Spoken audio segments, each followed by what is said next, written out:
आता कुठल्याही मध्ये व्यत्यय नाही, अडथळे नाहीत, सगळे अडथळे व्यत्यय आपण पार केलेले आहे. म्हणून आजचं प्रथम पुष्प आई यावर सोलापूरच्या नामांकित काव्यपंडित श्रीमती अपर्णाताई रामतीर्थकर हे अनमोल मार्गदर्शन करतील अशी मी त्यांना विनंती करतो.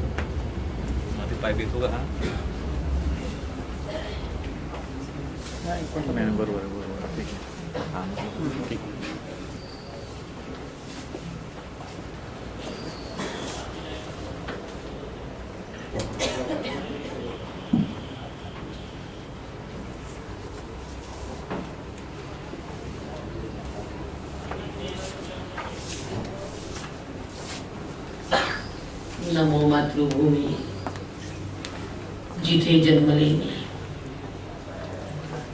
नमो आदिभूमी जिथे वाढले मी, नमो धर्मभूमी जिच्याच कामी, पडो देह माझा नमामि नमामि. परमपवित्र अशा माझ्या मातृभूमीला पहिल्यांदा नमस्कार. संतांच्या पुण्यभूमी उच्च अशा हिंदू धर्मात माझा जन्म झालाय, हे माझं खूप मोठं भाग्य आहे. परमेश्वराने जर पुढे जाऊन चुकून कधी विचारलं तुला पुढचा जन्म कुठे देऊ, तर परमेश्वराला मी 1,00,000 वेळेला बजावून सांगणार आहे, ज्या हिंदुस्थानात देशाला आई मानलं जातं, ज्या हिंदुस्थानात आई वडील आणि गुरुजनांना देव मानलं जातं, ज्या हिंदुस्थानातली कुटुंब व्यवस्था अजूनही संपूर्ण जगात सर्वश्रेष्ठ आहे, अशा हिंदुस्थानात कट्टर धर्माभिमानी म्हणून मला पुन्हा पुन्हा जन्माला घातलं. जिनी मला जन्म दिला, जिनी मला वाढवलं, जिनी मला तिच्या गरिबीची झळ आयुष्यात कधीच लागू दिली नाही, पण कट्टर देशाभिमानी बनवलं, कट्टर राष्ट्राभिमानी बनवलं, त्या माझ्या आईला नमस्कार. आणि आज माईंच्या स्मृतिप्रित्यर्थ अशोकजी गोरे यांनी मला इथे बोलवलं, त्यांचे मी मनापासून धन्यवाद व्यक्त करते. खरं तर माझ्या डोक्यात सध्या प्रचंड वादळ आहे, माझ्या मनात प्रचंड दुःख आहे. हे वादळ आणि दुःख घेऊन गेले 842 दिवस मी रोज प्रवास करते. आजचा माझ्या प्रवासाचा 842वा दिवस आहे सलग. एक बाई आपल्या घरच्या सगळ्या जबाबदाऱ्या पार पाडून 842 दिवस सलग प्रवास का करते? काय कारण आहे? माझ्यावरही खूप जबाबदारी आहे.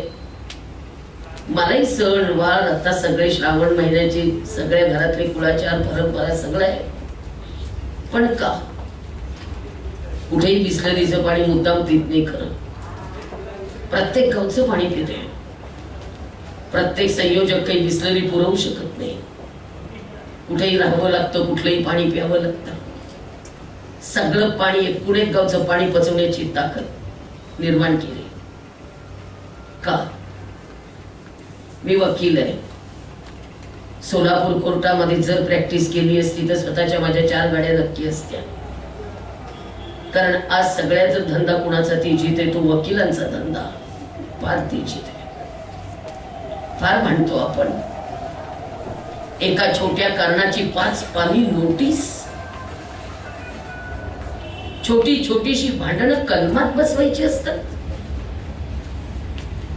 आणि छोटी छोटी भांडणं कलमात बसवून बसवून बसवून सगळी नाती चव्हाट्यावर आली. मुलींना वडिलांच्या इस्टेटीत समान अधिकार आला. वडील गेल्याच्या 8व्या दिवशी भावाला खेचतात कोर्टात. कुठल्या नात्यांबद्दल बोलूया? कुठल्या आईबद्दल बोलूया?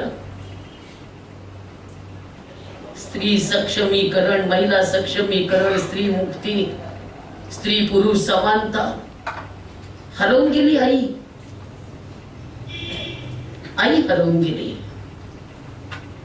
थोडीशी स्पष्ट बोलेन, कडक बोलेन, करू काय? 2 भाऊ भांडताना बघितले मी कोर्टात. आईला कुणी सांभाळायचं? कोर्टाने निर्णय दिला, 1 महिना तू सांभाळ आणि 1 महिना तू सांभाळ. निर्लज्जपणे दोघं विचारतात की एका महिन्याला 30 दिवस असतात आणि एका महिन्याला 31 असतात. 9 महिने 9 दिवस पोटात सांभाळलं, त्याची पांग फिरतोय आम्ही, मरांड्यात झोपवतोय आई. रोज मी 200 म्हाताऱ्या माणसांना घरपोच डबे पाठवते ज्यांना मुलं जेवायला घालत नाहीयेत. रोटरी क्लबच्या अन्नपूर्णा योजनेच्या माध्यमातून 100 वृद्धांना डबे जातात. प्राचार्य असलेला पुण्यातला मुलगा, त्याला मी 150 फोन केले या 3 महिन्यात. आईला येऊन बघून जा, आईला येऊन बघून जा, आई खूप आजारी आहे. प्राचार्य असलेला मुलगा बोलेरो गाडीत न फिरतो, पण त्याला 4.5 तासाचा प्रवास करता येत नाही. परवा मी दुसऱ्या एका माणसाला त्या आई समोर उभं केलं आणि सांगितलं तुझा दिगू आलाय. तरी सुद्धा त्या बाईंनी मला मरता मरता सांगतेय, हा माझ्या दिगूचा स्पर्श नाहीये, त्याचा स्पर्श हा असू शकत नाही. मरताना मुलांचे स्पर्श करतात बाई हाताचे. कुठल्या मुलांबद्दल बोलू? कुत्र्याच्या किमती वाढवून ठेवल्यात तुम्ही सगळ्यांनी आणि माणसांच्या कमी ठेवल्यात. कुत्र्याला केक मिळतो खायला, पण आईला डायबिटीसची गोळी मिळत नाही. मी रोज सकाळी उठते 5 किलो ज्वारी गोळा करते, दुपारी उठते जुने कपडे गोळा करते, संध्याकाळी उठते सगळ्या एमआर लोकांना गाठते. डायबिटीसच्या गोळ्या, बीपीच्या गोळ्या, सगळ्या गोळ्या गोळा करत करत मी एमआर लोकांच्या पाया पडते. एमआर लोक सांगतात सॅम्पल देत नाही, कारण का सॅम्पल सुद्धा मिळत नाही, या इतक्या महागड्या गोळ्या आहेत. संध्याकाळी सगळ्या हॉस्पिटलला जायचं, कुठे म्हातारी माणसं एकटी आहेत का बघायचं. कुठे म्हातारी माणसं एकटी असतील तर त्यांच्याजवळ बसायचं. शी काढण्यापासून सगळं काही करते. देवाने मला घाणीचं सेन्सेशन दिलेलं नाहीये. मला कशाची घाण वाटत नाही, कारण आज मी सुपात आहे, मला जात्यात यायचंय हे मला पक्क माहितीये. त्यामुळे हे सगळे वादळ घेऊन फिरते. बायकांनो, मला सुद्धा ब्युटी पार्लर मध्ये रमता आलं असतं. माझा मुलगा इंजिनियर आहे पुण्यात, त्याला फार मोठं पॅकेज आहे.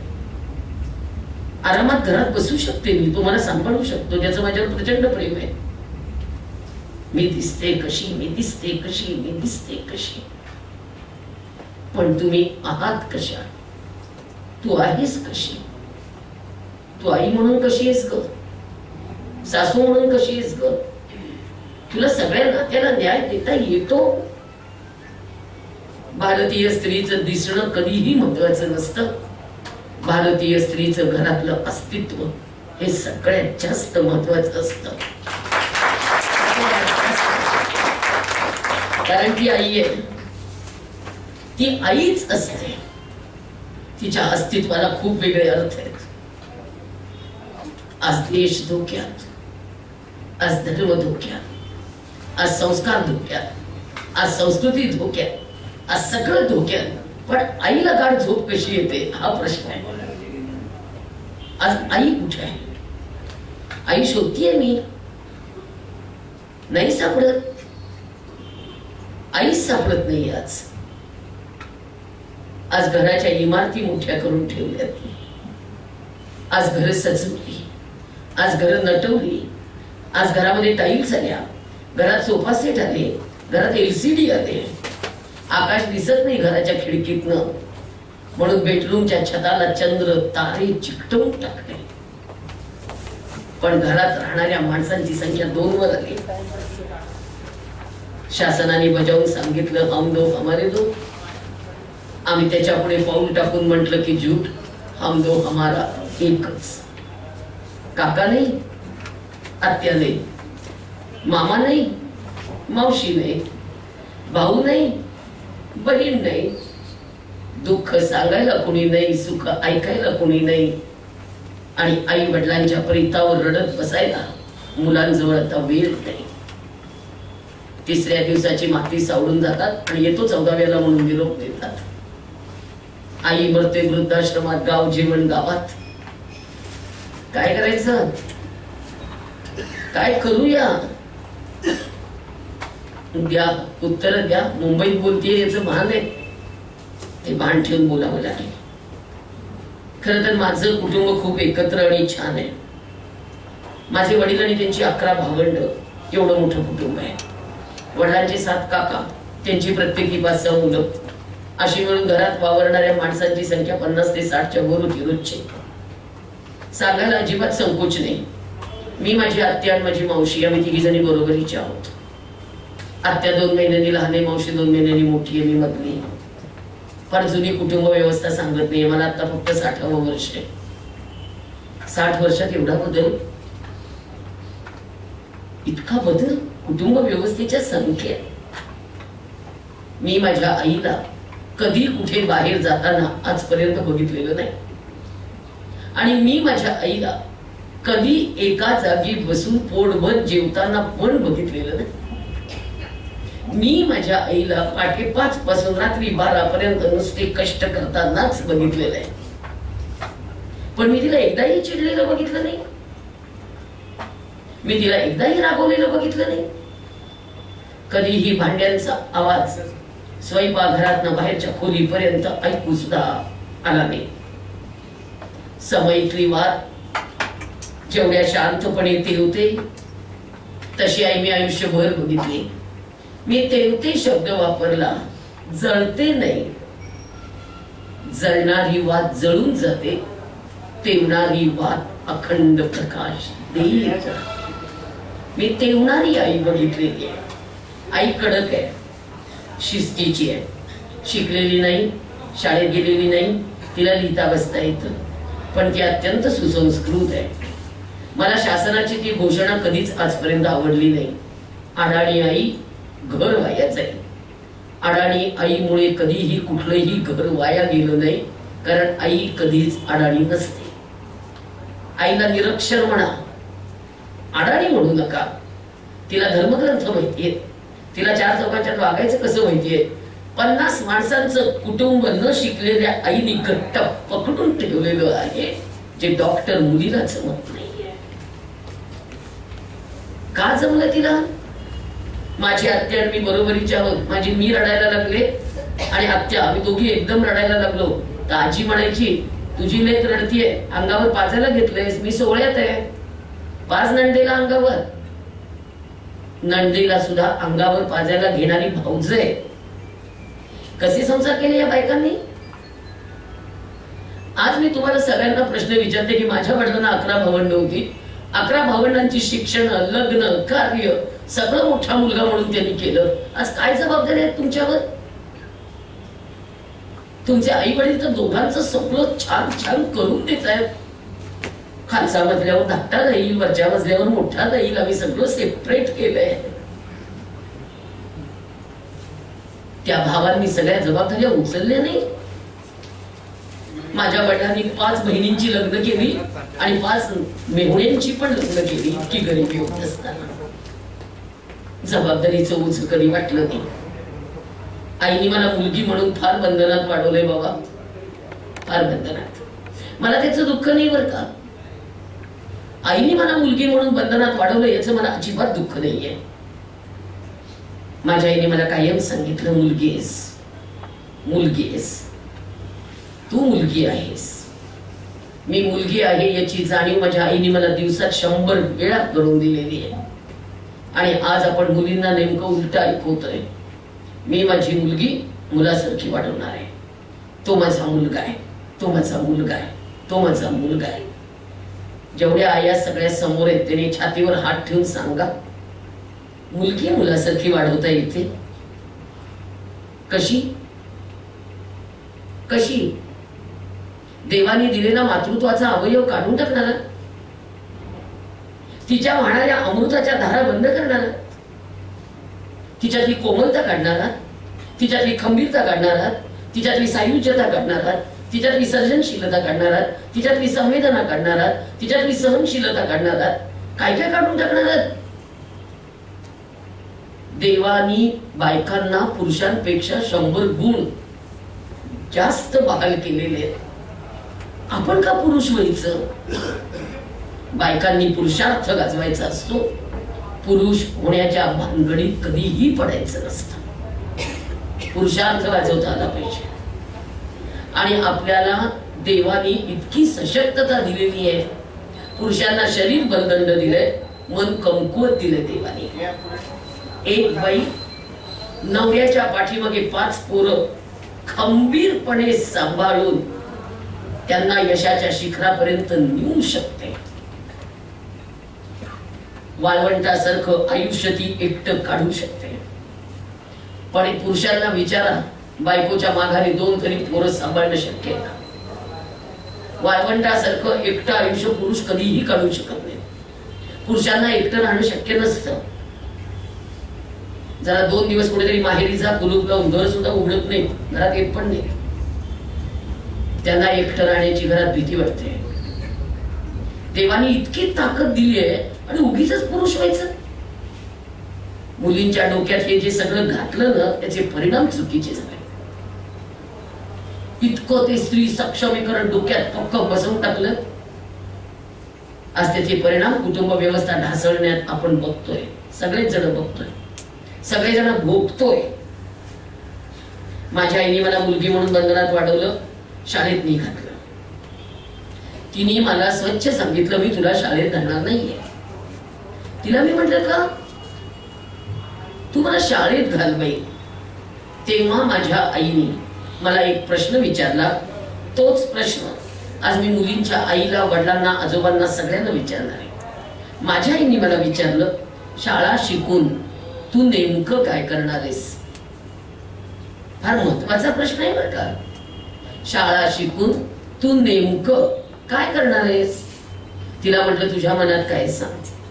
तेव्हा आईने सांगितलं, भारतीय संस्कृती पुरुष प्रधान आहे, भारतीय कुटुंब व्यवस्था पुरुष प्रधान आहे, पण कुटुंब व्यवस्थेचा मूळ पाया ही भारतीय स्त्रीच असते. ते कुटुंब व्यवस्थेचा कणा आहे, ते कुटुंब व्यवस्थेचं हृदय आहे, ती कुटुंब व्यवस्थेचा आत्मा आहे. तू शांता, तू दुर्गा, तू काली, तू महिषासुरमर्दिनी, तू आदिशक्ती, तू मातृशक्ती, तू शिवबा जन्माला घडणारी, तू स्वामी विवेकानंदांना जन्म देणारी, कारण तू आई आहेस. त्यामुळे बायका शिकतात, 4 पैसे मिळवतात, 4 दागिने करतात, थोडेसे पैसे बाजूला ठेवतात, नवऱ्याला घर बांधायला मदत करतात, थोडेसे पैसे अजून बाजूला ठेवतात, घर सजवतात, घर नटवतात, एखाद्या छानशा ट्रिपला नवऱ्याबरोबर जाऊन येतात. पण एक भारतीय स्त्री नुसतं शिक्षण घेऊन कुटुंबात कधीही यशस्वी होत नाही. कुटुंबात यशस्वी व्हायचं असेल तर बायकांच्या अंगी शिक्षणाच्या बरोबर महत्वाचे 5 गुण असावेच लागतात. तरच कुटुंब यशस्वी होणार आहे आणि कुटुंबात ती यशस्वी होणार आहे. 5 गुण असावेच लागतात. आईने मला बायकांचे 5 गुण सांगितले, जे मला यशाच्या शिखरावर घेऊन गेले. एक स्वतःचं स्थान समाजात मिळवण्यासाठी माझ्या आईने सांगितलेले काही मंत्र मला उपयोगी पडले. आईने मला जवळ घेतलं, तोंडावरनं हात फिरवला आणि आई म्हणाली, तू आमच्या दोघांची मुलगी आहेस, तू आमच्या दोघांचा श्वास आहेस, तू आमच्या 4 भिंतीचा विश्वास आहेस, तू माझ्या उमऱ्याची मर्यादा आहेस आणि तू माझ्या घराची प्रतिष्ठा आहेस. तू अत्यंत चांगली मुलगी असलं पाहिजेस. वडील जेव्हा बाजारात पिशवी घेऊन जातात, वडिलांना ताठ मानेने बाजारात फिरता आलं पाहिजे, कारण वडिलांचा सन्मान असते मुलगी, वडिलांची प्रतिष्ठा असते मुलगी. उमरा फार महत्वाचा आहे बरं का. तुम्ही जो उमरा सहजपणे काढलाय ना, तो उमरा फार महत्वाचा आहे. उमऱ्यात बसू नको ग, उमऱ्यात उभी राहू नको ग, उमरा ओलांडून जायचंय, उमरा ओलांडून यायचंय. उमरा म्हणजे मर्यादा. पण हल्ली फ्लॅट सिस्टीमला उमरे नाहीये, घरांना उमरे नाहीत, बंगल्यांना उमरे नाहीत. सहजपणे भारतीय संस्कृतीतला उमरा तुम्ही काढून टाकलाय. मी परवा सगळ्या इंजिनियर लोकांना सांगितलेलं आहे, घराचा प्लॅन कसाही तयार करा, पण आमच्या घराचा उमरा तेवढा शाबूत ठेवा. कारण पाय उचलून टाकताना लक्षात आलं पाहिजे पाय बरोबर टाकला जातोय का नाही. भारतीय घराला उमरा असलाच पाहिजे, गावाला वेस पाहिजे आणि घराला उमरा पाहिजे. गावाला वेस नाही म्हणून तंटामुक्त समिती स्थापन करावी लागली आणि घराला उमरा नाही म्हणून मला जवळजवळ 800 दिवस फिरावं लागते. आईने सांगितलं जेव्हा अक्षदा टाकून दुसऱ्याच्या घरी पाठवीन तेव्हा त्या घराचा विश्वास आहेस, त्या घराचा सन्मान आहेस, त्या घराची लक्ष्मी आहेस. आणायचं, उरवायचं, पुरवायचं, टिकवायचं आणि येणाऱ्या पुढच्या पिढीच्या हातात द्यायचं काय जबाबदारी आहे. कोंड्याचा मांडा करता आला पाहिजे. पण हल्ली मुलींना काही कोंडा पण माहित नाही, मांडा पण माहित नाही. माझ्या वयाच्या तुम्ही इतक्या बायका समोर आहात, सांगा आईने लग्नात किती भांडी दिली होती? 5 भांड्यांची 50 भांडी करता करता म्हातारपण आलं. नवऱ्याला 110 रुपये पगार, 5 रुपये किलो तेल, 2 रुपये किलो साखर, 3 पैशाला चहाची पुडी. चांगला चहा नवऱ्याला उकळून द्यायचा, चोथ्यात परत पाणी घालायचं, तो चहा आपण उकळून प्यायचा. असले संसार केले हो. पण कधी तक्रार नाही केली. 215 रुपयाचं एक पीप विकत घ्यायला 10 वर्ष लागली बाई. मी स्टीलचं पीप आवडलं म्हणून मी 215 रुपये 10 वर्ष साठवत होते. दळणाचे 10 पैसे बाजूला ठेवा, 5 पैसे बसचे वाचवा, असं करता करता 215 रुपये साठवायला 10 वर्ष लागली. आणि ज्या दिवशी पीप घरात आणलं, नवरा खूप कडक आहे. यांनी मला पहिला प्रश्न विचारला, झाला का आत्मा थंड? मी म्हटलं हौस असते हो, बायकांचा सगळा जीव भांड्यात असतो. हे म्हणाले भांड्यातला जीव कळला मला, पण त्या भांड्यावर तू तुझं नाव का लिहिलंयस? म्हटलं ते पीप माझं आहे म्हणून. त्यावर माझा नवरा मला सरळ म्हणाला, निर्जीव भांड्यांवर स्वतःची नावं कोरण्यापेक्षा घरातल्या माणसांच्या मनावर तुला नाव कोरता आलं. सासूला वाटलं पाहिजे सून माझी, तिला वाटलं पाहिजे भाऊजाई माझी, सगळ्या नात्यांना तुला न्याय देता आला पाहिजे. आणि आज तुम्ही मुलींना लग्नाच्या पहिल्या दिवशी सगळं देताय, सुई पासन फ्रीज पर्यंत तिचंच आहे, सगळं तिचंच आहे. अगं तिचं असू दे ना, पण देते कशाला? आईत दिलेल्याची किंमत राहत नाही. रक्ताचा घाम करून जो संसार उभा राहतो त्याची हाईट वेगळी असते, त्याचा डौल वेगळा असतो. कर्ज काढून कर्ज फेडणं म्हणजे स्वतःच्या हिमतीवरचा विश्वास प्रकट करणं असतं. आम्ही केले संसार आणि आज माझ्या तरुण मुलांच्या समोर काय तुम्ही सगळं ऐकत देताय, इतकं ऐकत देताय, इतकं ऐकत देताय, मग दुसऱ्या दिवशी बसता फक्त भांडण. माझी मम्मी, माझे पप्पा, त्या नवऱ्याला कुणी नको, तू मात्र आकाशातनं पडलेलाच पाहिजे. किती देणार आहात? आईने सांगितलं शिवशक्तीचं मिलन म्हणजे संसार. असं जर भारतीय संस्कृती मानत असेल तुला उत्तम पत्नी होता आलं पाहिजे. आपण फक्त 10 मिनिटं नवऱ्याची बायको असतो, इतर वेळेला आपण नवऱ्याची आईच असतो. क्षणाची पत्नी, आनंदकाळची माता. बाहेरना आलात का, दमलात का, काही होतंय का, कुणी काही बोललं का, कुठे अपमान झाला का, कुठे काही नुकसान झालंय का, कुणी त्रास दिलाय का, कुठे नोकरीत मेमो मिळालाय का, कर्ज झालंय का, काही काळजी करू नका, काटकसर करू, फेडूया कर्ज, तुम्हीच पाटल्या केल्या, ठेवा गहाण, मोडा, चालतंय, काही बिघडत नाही, सगळं द्यायची तयारी. वादळे बाई ही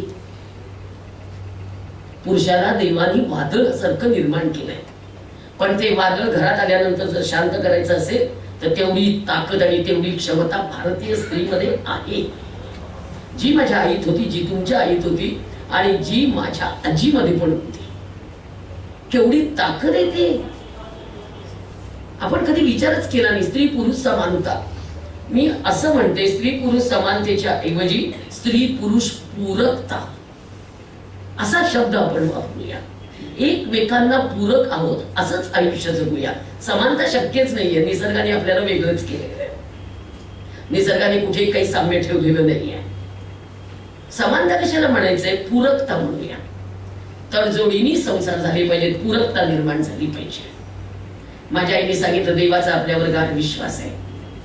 तुझ्या पोटी जे जन्माला येणार आहे ते उत्तम येणार आहे. त्यामुळे तुला समृद्ध आई उता आलं पाहिजे. धर्म शिक्षण देणारं, संस्कार देणारी आई तुला उताच आलं पाहिजे. आणि सगळ्यात महत्वाचा गुण, आईच्या भाषेत सांगत नाही, माझ्या भाषेत सांगते. डॉक्टर व्हा, इंजिनियर व्हा, वकील व्हा, शिक्षिका व्हा, प्राध्यापिका व्हा, प्राचार्य व्हा, शास्त्रज्ञ व्हा, इन्स्पेक्टर व्हा, कंडक्टर व्हा, सरपंच व्हा, आमदार व्हा, खासदार व्हा, राष्ट्रपती व्हा, अंतराळात जा, पाताळात जा, कुठे पण जा, भाकरी करता आलीच पाहिजे. सगळ्यात महत्वाचं स्वयंपाक आला पाहिजे. शिकलेल्या मुलींना स्वयंपाक येत नाहीये. आज तुमच्या सगळ्या शिकलेल्या आई वडिलांसमोर खरं सांगते, मुली स्वयंपाकघरात जायला तयार नाहीये. डोंबिवलीचा अर्ज आहे माझ्याकडे. माझी बायको इंजिनियर आहे, पण पीठ मळायला सांगितलं की रडायलाच लागते. कारण पीठ हाताला चिकटलं की तिला कसं तरी व्हायला लागतं. तिला ते सहनच होत नाही. मी काय करू? म्हटलं काय करतो आता? तू स्वतः कर, काय करतो? सगळ्यात मुलांना ज्यांची लग्न व्हायची त्यांना मुद्दाम सांगते, शिकलेली बायको जर आता घरात आणायची ना, आधी स्वयंपाक शिकूनच घ्या, नाहीतर मग पार्सल बांधून आणण्याची तयारी. पुण्यातल्या बायकांनी तर स्वयंपाक सर्रास बंद केलेले आहे. पुण्यात सकाळी स्वयंपाक होत नाही, पोळी भाजी बांधूनच आणली जाते आणि संध्याकाळी वडापाव येता येता आणला जातो. नागपंचमीला देवाचं नैवेद्य बांधून आणतायत. पुरणाच्या 15 पोळ्या विकत आणले 12 रुपयाला एक. आणि परत पुणेकर विचारतात जेवायला बसल्यावर, सवाष्ण म्हणून बोलवलंय परवा, आणि विचारतात किती खाल साधारण. म्हणलं मी 4 खाईल. तेवढं तुम्ही पुरणाच्या पोळ्या 4 खातात? मोठ्या मोठ्या असतात. म्हणलं मोठ्या मोठ्या 4 खाते. अर्धा लिटर दूध लागतं, वाडगावर तूप लागतं, खचून खाते. त्यावर त्या बाई मला असं म्हणायला, बापरे तुम्ही खेड्यातले लोक फारच खाता. म्हणलं आम्ही खेड्यातले लोक फार खातो म्हणून पुरण घरात शिजवतो, विकत आणत नाही. एकाच जाता खाता. आताचा स्वयंपाक पण विकत. केटररला ऑर्डर दिलीये, आमचुराच्या चटणीपासून वड्यापर्यंत सगळं काही तोच आणणार. परवा मी विचारलं केटररला, फडणीसांना, फडणीस कसल्या कसल्या ऑर्डर आहेत? त्यांनी मला एक नवीनच ऑर्डर सांगितली. म्हणे आता माझ्याकडे अशी ऑर्डर आहे, येताना पिंड तयार करूनच आणायचा. म्हणजे नशीब म्हटलं तुला पूजेला बस, अजून कोणी म्हणलं नाही. खरं सांगू, आई वडिलांचे श्राद्ध आमच्या संस्थेला 250 रुपये देणगी देऊन करू नका. 250 रुपयात आई वडील जेवले जात नाही. घरामध्ये जिवंतपणी पोटभर समाधानाने जेवायला घाला आणि गेल्यानंतर स्वतः स्वयंपाक करून आपल्या तिथी पक्ष करायचे असतील तर पोटभर घरात जेवायला घाला. म्हणजे पितृदोष काढायला त्र्यंबकेश्वरला जावं लागत नाही. कशाला लागतात पितृदोष? काय समाधानाने माझ्या सासूबाई गेल्या तो, काय अत्यंत समाधानाने. बाबा माणसं समाधानाने जावीत. माझ्या आईने सांगितलं, बाबा हे सगळं तुला कळलं पाहिजे, आलं पाहिजे. माझ्या आईने मला शाळेत नाही घातलं, वडिलांनी घातलं. छान होते वडील. 50 माणसांचं कुटुंब सांभाळणाऱ्या वडिलांना आयुष्यात कधी टेन्शन नाही. कारण टेन्शन येण्यापूर्वी ते कायम अटेन्शन मध्ये असायचे. कधी नाही टेन्शन, कधी मी ऐकलंच नाही हो टेन्शन. आणि आज तुम्हाला 2 माणसं सांभाळण्याचं का टेन्शन आहे? एकाच्या पगारात भागत नाही. आमचं भागलं. ज्येष्ठ नागरिक समोर आहे, सांगा 10 जणांच्यात एक साबण वापरला ना? वापरला. आणि 500 एक बार होता बघा कपड्याचा, 3 तुकडे करायचे आणि ते कपड्याला लावायचं, घासत बसायचं. आणि परवा मी एक जणांच्या घरी उतरले, बाथरूम मध्ये 10 साबण. मी विचारलं पाहुण्यांनी कोणता वापरायचा आहे. त्या म्हणाल्या हा पिंकीचा, हा बबलूचा. म्हणलं किती साबण. टॉवेल नव्हते बाई. आई तिच्या लुगड्याने आमच्या सगळ्या भावंडांचा अंग पुसायची. तिचा पदर व्हायचा ओला, ती पिळायची झटकायची, लागायची कामाला.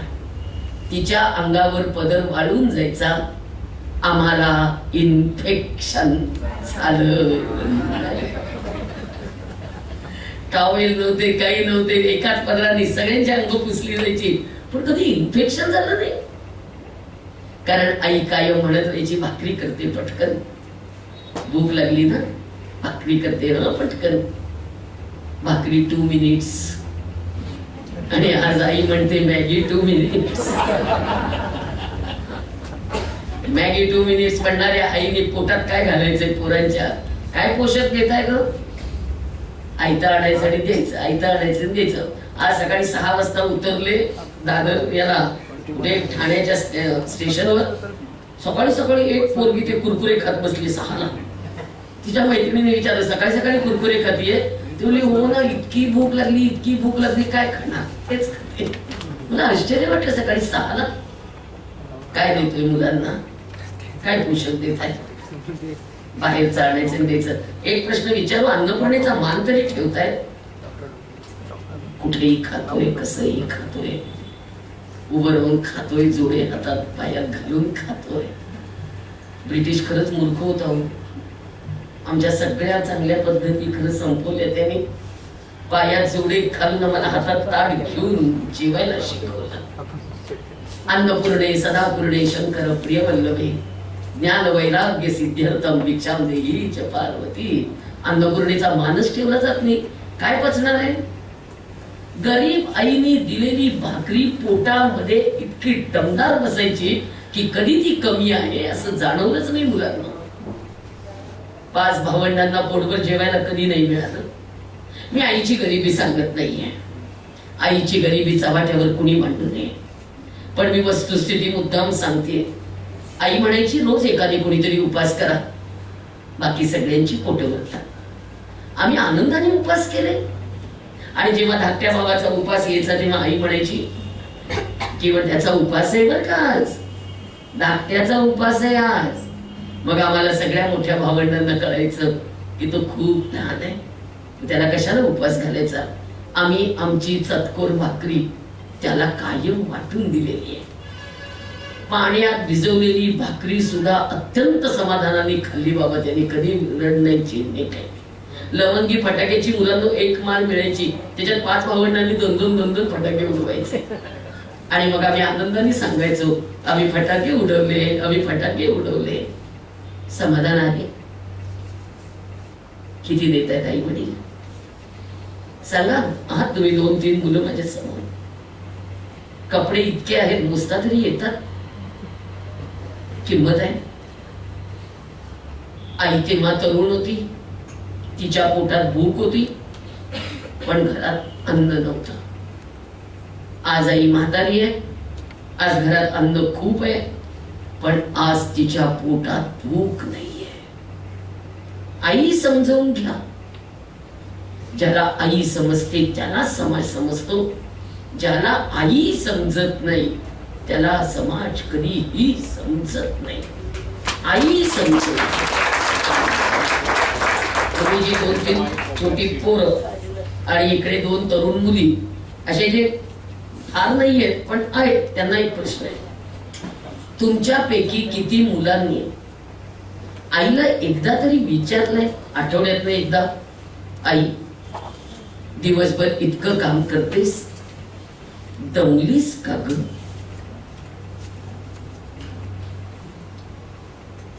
नाही विचारलं. का बरं? तुम्ही कॉलेजमधनं आल्यावर, शाळेतनं आल्यावर आईने विचारायचं नाही का भूक लागली का, खातीस का? तुम्ही का नाही विचारायचं? एका मिनिटासाठी सगळ्या मुलांनी ताट बसायचं, 1 2 3 4 इकडची सगळी माझा ताट. आणि मी सांगते ना डोळे मिटा, एका मिनिटासाठी मिटायचे डोळे मिटा. आणि मी जे बोलते त्याचा मनातल्या मनात विचार करा. उद्या शाळेतनं घरी आला, उद्या कॉलेजमधनं घरी आला, आईला हाक मारली, आई का आई आई, हो ऐकू आली नाही. आता उद्यापासून आई कधीच दिसणार नाही. आता उद्यापासून आई शिवाय जगायचंय.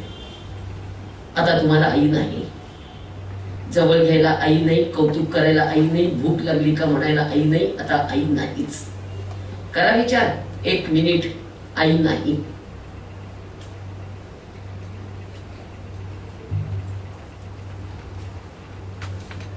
उघडा डोळे, रडायला येते ना, डोळ्यात पाणी आलं. हा, आई आहे म्हणून किंमत नाही बाळांनो. नाही म्हटलं की कासावीस होत आहे. यांना आई आठवते, त्यांना आई आठवते. ही आई, परवा कोल्हापूरच्या स्टँडवर एक मुलगा भेटला होता. हल्ली काय मुलं टी शर्ट घालतात, आई लिहिलेलं असतं त्याच्यावर. तेव्हा तो मुलगा मला भेटला कोल्हापूर स्टँडला. मी सगळ्यांशी बोलते, मला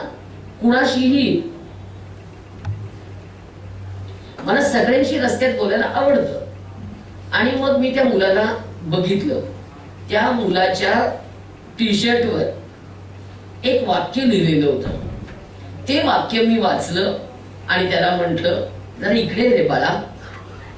त्याच्या टी शर्टवर जे वाक्य लिहिलं होतं ते मुद्दाम सांगते. हल्ली मुलं काही लिहितात, काही भन्नाट घालतात. त्याच्या टी शर्टवर लिहिलं होतं, माय डॅड इज माय ATM. त्या टी शर्टवर लिहिलं होतं, माय डॅड इज माय ATM. त्याला म्हटलं, ये असा इकडे. म्हणलं काय लिहिलंय? नाही म्हणे टी शर्ट भारी आहे ना. म्हटलं एकदम भारी आहे. कुठे मिळाला? नाही, मुंबईला गेलो होतो तेव्हा एक छान आणलाय. म्हटलं आणलायस ना, आता याच्या पाठीमागे लिहून घे. तो म्हटला काय लिहू? म्हटलं लिह, डॅडी म्हातारे झाल्यावर मी त्यांचा ATM. हे मिरवतो ना, ते पण मिरव.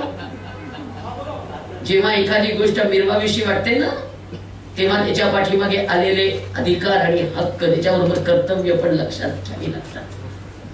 माझ्या वडिलांनी मला शाळेत घातलं. मी हुशार होते शाळेत, पण माझं शिक्षण नाही झालं. मला कार्डिओमायोपॅथी नावाचा हृदयाचा विकार आहे. 12 मार्च 1969 ला आजारी पडले. ती 1 डिसेंबर 1975 ला मी बरी झाली. 5.5 वर्ष मी अंथरुणावर होते. 5.5 वर्ष माझी आई मला पोटाशी घेऊन इतकी रडली. त्या दिवशी देवाला बजावून सांगितलं, देवा आज माझ्या आईच्या डोळ्यात माझ्यामुळे इतकं पाणी आहे, यापुढे इतकं चांगलं वागायला शिकव. माझी आई माझ्यामुळे आयुष्यात कधीही रडणार नाही. एक वाक्य लिहून ठेवायचं, माझ्यामुळे कुणाच्या डोळ्यात पाणी आलं तर ते जीवन व्यर्थ असत, पण माझ्यासाठी कुणाच्या डोळ्यात पाणी आलं तर ते जीवन सार्थक असत. माझ्यासाठी कुणीतरी रडलं पाहिजे. सांगून टाकलं वडिलांना आत्महत्या करणारे. वडील म्हणाले, वेडी भित्री माणसं मरून जातात, खंबीर माणसं जगतात. आणि मला तुझ्यामध्ये इतकी खंबीर स्त्री दिसते जी पुढे जाऊन धर्माचं काम करणार आहे. वडिलांनी रोज नवीन एक पुस्तक वाचून दाखवलं. वडिलांनी समृद्ध केलं. आणि 5.5 वर्षांनी मी बरी झाले. हिंडायला लागले, फिरायला लागले. आईला शिक्षण महत्वाचं नाही वाटलं. ती म्हणाली, मी तुझं आधी लग्न करणार आहे, आता तू बरी आहेस. तिने माझं लग्न केलं. तिने मला एकत्र कुटुंबात दिली. आता मी 5:30 ला उठायला लागले, मला झोपायला 12 वाजायला लागले. त्या घरातली मी सून होते. असल्या साड्या नेसून स्वयंपाक केलेला सासूबाईंना कधी आवडलं नाही. 9वारी साडीतला स्वयंपाक शिकून घेतला. मी माझ्या नवऱ्याच्या आईच्या भावना कायम जपलेल्या आहेत.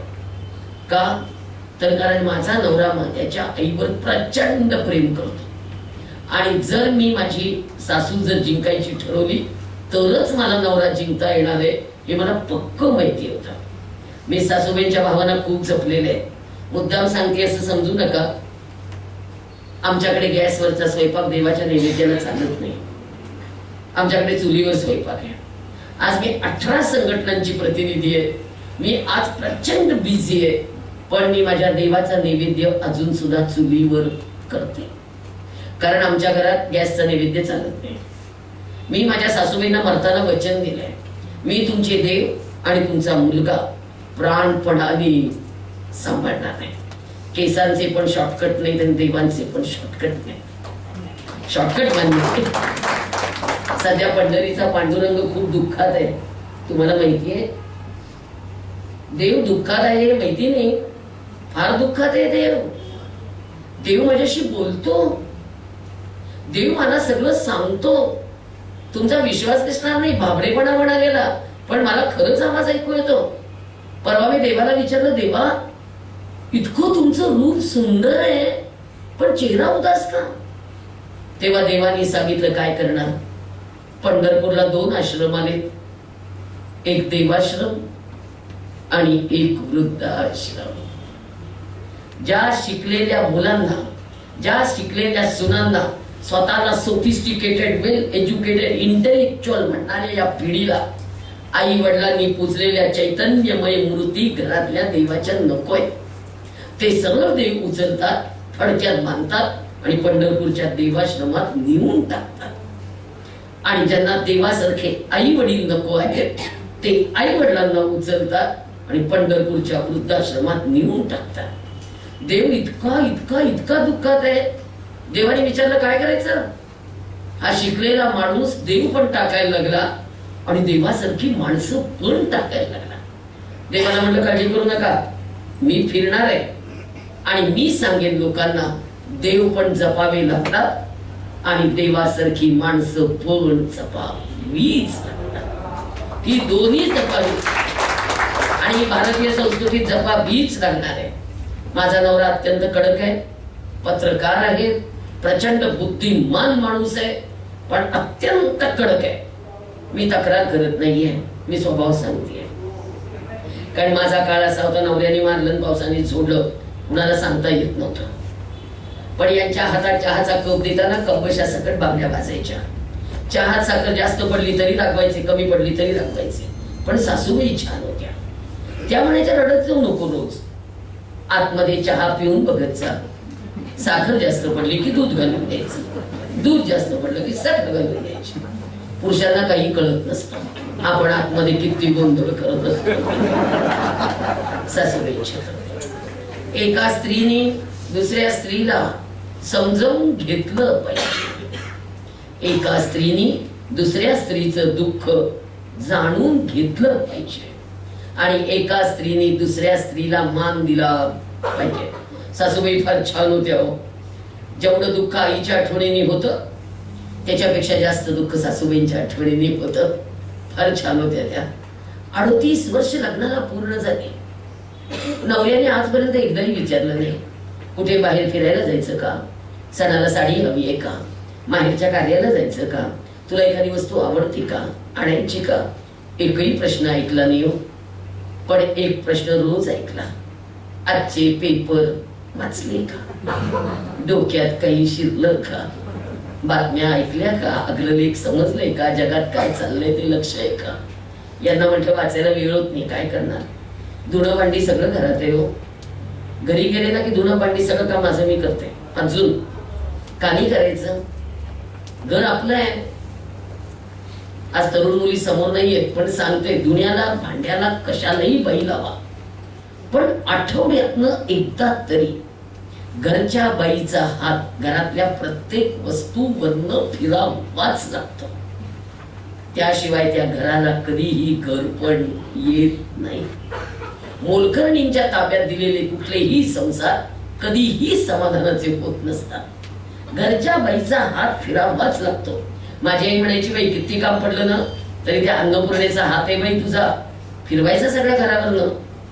फार चांगले संसार झाले आमचे. मुलगा झाला त्याच्या पाठीमागे वेळी, फार चांगली आई झाली. मार्कवंत बनवलं नाही बाळ, गुणवंत बनवलं बाळ. मार्कवंत बनवलं नाही, 91%, 92%, 95% CBSE पॅटर्न काही बनवलं नाही. बाळ फार छान आहे. बाळ म्हणतीये मी, पण तो 37 वर्षाचा आहे. खूप छान आहे, इतका नम्र आहे, इतका नम्र आहे. आणि सगळ्यात महत्वाचं म्हणजे आई बाबांवर जीवापाड प्रेम करतो. आणि म्हाताऱ्या आजारी आजीला इंजिनियर असलेला माझा मुलगा नित्य नेमाने रोज ज्ञानेश्वरी वाचून दाखवायचा. 3.5 महिने आजी बेडवर होत्या. अक्षरशः स्वर्गात जाताना पालखीत बसून गेल्या आजी. 1000 बापे लेकराचे घेऊन गेल्या. नातवंडांना आजी आजोबांना वेळ द्या. दुधापेक्षा दुधावरची साय जास्त आवडत असते. मला 12 वर्ष कुठलंही नातवंड नव्हतं. जीव फार कासावीस व्हायचा. परवा एक शिक्षक नवरा बायको भेटले होते, कराडचे. दोघांनी आपली मुलं सॉफ्टवेअर इंजिनियर केली. ती पोरं शिकायला म्हणून जी गेली ती परदेशात स्थायिक झाली. आज मुलं परत यायला तयार नाहीये. आज मुलं लॅपटॉपवर बघायला फोटो पाठवतात. बाबा घर बघा, घर अमेरिकेतलं घर. आई घर बघ, ही अमेरिकेतली बाग. बाग बघा बाग. हा तुझा नातू, याचं नाव मिक्कू. ही तुझी नात, हिचं नाव मिक्की. लावायचं नाही हात, फक्त लॅपटॉप वर बघायची नात. न संपणाऱ्या दुःखाकडे चाललाय. जननी जन्मभूमीश्च स्वर्गादपि गरीयसी कधी शिकवलंच नाही. ही माती तुझी, हा देश तुझा, परत ये बाळा आम्ही तुझे. कसं काढायचं एकटेपण? कसं काढणार एकटेपण? पुण्यामधली अवस्था बघताय ना. मला परवा अमेरिकेत स्थायिक असलेल्या मुलाच्या आईने फोन केला आणि सांगितलं मुलगा 15 दिवस सुट्टीवर येतोय, मी आत्महत्या करू का? म्हणलं का? नाही म्हणे, वडील गेले तेव्हा तो येऊ शकला नव्हता. आता तो सुट्टीवर आणायचे येतोय, तो माझं सगळं करून जाईल. जर आलाच नाही तेव्हा तर काय करायचं? वडिलांना अंत्यसंस्कार दुसऱ्या माणसाने केले, मला तसं नकोय, मी आत्महत्या करायला तयार आहे. मी त्या बाईंना जाऊन भेटले पुण्यात. म्हटलं आजी असलं काही करू नका, मी करीन तुमचं सगळं शेवट. त्या म्हणल्या नको ग, पोरांनी पाणी पाजावं ग, शेवटी मरताना वडिलांना नाही मिळालं. हे डोक्यातलं जाणार नाहीये बरं का.